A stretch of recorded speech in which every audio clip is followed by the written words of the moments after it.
আমরা কিভাবে উইন্ডোজ পিসিকে সুপার ফাস্ট করতে পারি। হতে পারে উইন্ডোজ 7, 10, 11, এই 3টি স্টেপ ফলো করলেই উইন্ডোজ পিসিকে সুপার ফাস্ট করতে পারি। Okay, let's start. আমরা প্রথমে সার্চ করব RUN অথবা উইন্ডোজ কিবোর্ড থেকে উইন্ডোজ প্লাস আর প্রেস করলেই রান চলে আসবে। এখানে আমরা লিখব প্রিফেস কেস, PREFETCH, প্রিফেস কেস, CATCH, প্রিফেস কেস, দেন ওকে দিব।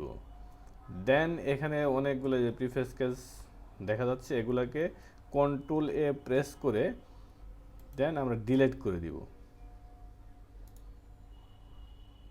এই সবগুলো আমরা ডিলিট করে দিচ্ছি। ওকে, বাট দু একটা থাকবে, এগুলো ডিলিট না করলেও চল। দেন আমরা স্টেপ 2 এগেইন আমরা চলে যাব হচ্ছে উইন্ডোজ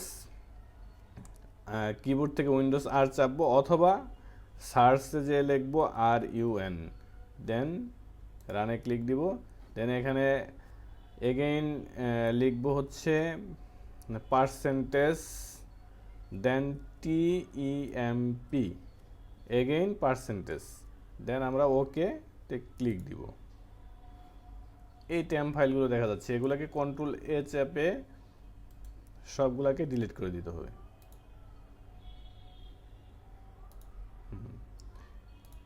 এখানে কিছু ফাইল থাকবে, এটা কোনো সমস্যা নেই। দেন আমরা 3rd নাম্বার স্টেপটা ফলো করব। এটা হচ্ছে 3rd নাম্বার স্টেপ। দিস পিসিতে আমরা চলে যাব, ডাবল ক্লিক করব। দেন হচ্ছে লোকাল ডিস্ক সি ড্রাইভ, আমরা যেটাকে সি ড্রাইভ উইন্ডোজ যেটাতে আছে সেটাতে রাইট ক্লিক দিয়ে প্রপার্টিস, দেন এখানে ডিস্ক ক্লিন আপ, এটাতে ক্লিক দিব। হ্যাঁ আসছে, আমরা রিসাইকেল বিনও ক্লিয়ার করে দিতে পারি টেম্প ফাইলগুলা। দেন আমরা ওকে ক্লিক দিব। সিস্টেম ফাইল, এটাতে ক্লিক দিব। ক্লিন আপ সিস্টেম ফাইল দিলে যে সবগুলো ক্লিন হয়ে যাচ্ছে। এখন দিব হচ্ছে ওকে, ডিলিট, পার্মানেন্টলি এই টেম্প ফাইলগুলো ডিলিট করে দিব। মানে টেম্প ফাইলগুলো ডিলিট হচ্ছে আর কি, মানে অপ্রয়োজনীয় ফাইলগুলো ডিলিট হয়ে যাবে এখান থেকে। আপনারা সবাই এভাবে ট্রাই করবেন, দেখবেন পিসি অনেক ফাস্ট হয়ে গেছে। ওকে, সবাইকে ধন্যবাদ জানিয়ে শেষ করছি।